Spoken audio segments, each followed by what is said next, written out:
Alevda King, great timing given, Martin Luther King Day but a few days away.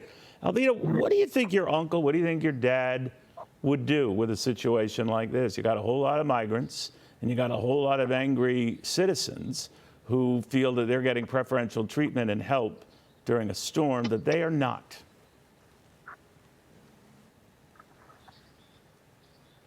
Out in the weather myself.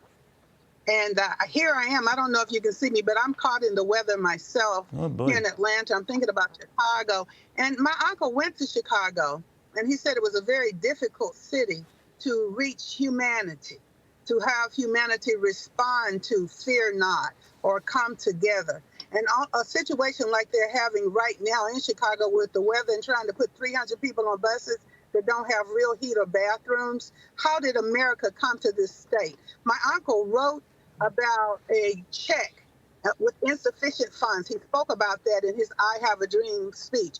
Well, we're seeing the results of not caring about humanity and human dignity the way that we should. We are seeing that right now. I'm sorry, I got caught. I was trying to get to a place where I could really see you and talk to you, but I hope you can hear my voice. I most certainly can. We in America are seeing this check marked insufficient funds. That's what we're seeing right now. My uncle spoke about it in his I Have a Dream speech. We're, of course, recognizing his birthday at this time, but he would talk about human dignity today. He would talk about caring about others, a day on and not a day off, a day of service. Now, that is just, were we ready for all these migrants? Were we ready? Were we ready with compassion, with human responses that will help? The person that was on before the Democrat elected official, he better be calling the White House and ask President Biden what he's going to do about it.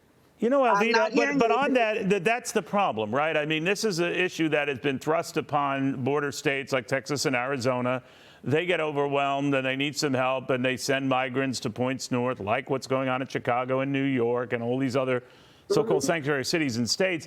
But to your point, where the check that essentially bounces here, we're at that point. We've got $34 trillion in debt, and it's piled up to the point where we can't do all of this stuff. Yet it is something that is non-stop. Do you think that all the money and good intentions just didn't match up?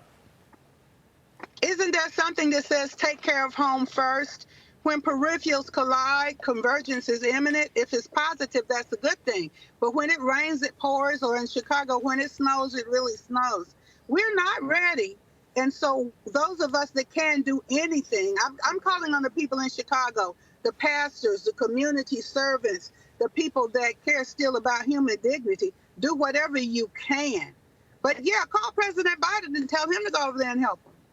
Yeah, well, I think they've got the call out. I don't know if they had any return calls. Alevda, thank you very much. It's very good seeing you again. And thank you for trying to make it all work. You did, and I appreciate that. Alevda King, the niece of Martin Luther King Jr., the Fox News contributor, very good read on things and the reality of all the good intentions and all the bad money that follows it.